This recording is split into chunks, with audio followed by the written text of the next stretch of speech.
एक घने जंगल के किनारे एक छोटा सा गांव था, नवगांव। वहीं रहता था 12 साल का एक लड़का आरव। आरव बहुत ही शांत और दयालु था। उसे जानवरों से बहुत प्यार था। हर सुबह वो स्कूल जाने से पहले खेतों के पास बैठकर चिड़ियों को दाना खिलाया करता था।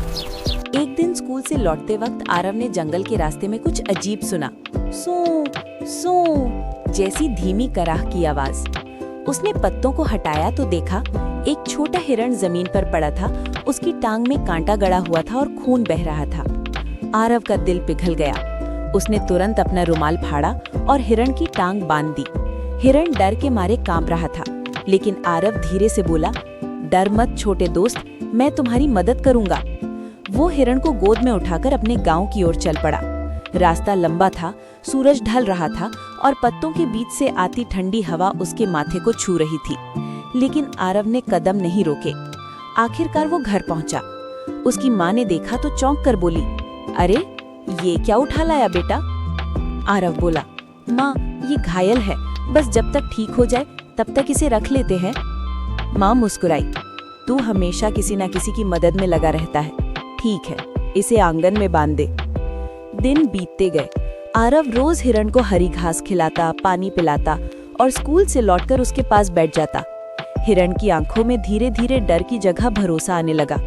अब वो आरव को देखते ही अपनी पूंछ हिलाने लगा करता था। 3 हफ्तों में हिरण बिल्कुल ठीक हो गया।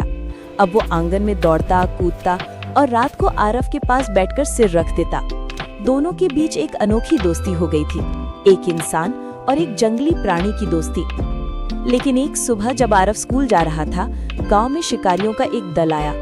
उन्होंने सुना था कि पास के जंगल में एक सुंदर सफेद धब्बों वाला हिरण दिखा है। आरव को डर लगा, कहीं वो मेरे दोस्त को न पकड़ ले। स्कूल से लौटकर उसने हिरण को देखा, वो आंगन में था। आरव ने उसे गले लगाया और बोला, अब तुम्हें वापस जंगल जाना होगा, वरना ये लोग तुम्हें पकड़ लेंगे। हिरण की आंखों में आंसू थे, जैसे वो कहना चाहता हो, मैं नहीं जाना चाहता। पर आरव ने मजबूती से कहा, सच्चा दोस्त वही होता है जो अपने साथी की आजादी चाहे। उसने जंगल के रास्ते पर हिरण को छोड़ दिया। हिरण कुछ कदम चला, फिर पीछे मुड़ा और आरव के गाल को अपनी नाक से छू गया, जैसे कह रहा हो, धन्यवाद मेरे दोस्त। और फिर वो पेड़ों के बीच गायब हो गया। आरव की आंखें भी नम हो गईं, लेकिन उसके दिल में एक शांति थी। उसने एक जीवन बचाया था। कई महीने बीत गए। बारिश का मौसम आया। एक दिन जब आरव जंगल में लकड़ी लेने गया, अचानक झाड़ियों के पीछे से वही हिरण निकल आया। उसके साथ 2 छोटे बच्चे हिरण भी थे।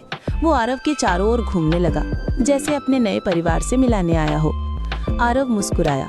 उसने धीरे से उनका सिर सहलाया और बोला, देखो माँ, मेरा दोस्त अब बड़ा हो गया है और अब उसके बच्चे भी हैं। उस दिन से गांव के लोग जब भी जंगल की ओर जाते, दूर पहाड़ी पर एक हिरण और उसके बच्चे दिखाई देते और उनके पास खड़ा एक छोटा लड़का हवा में हाथ हिलाता।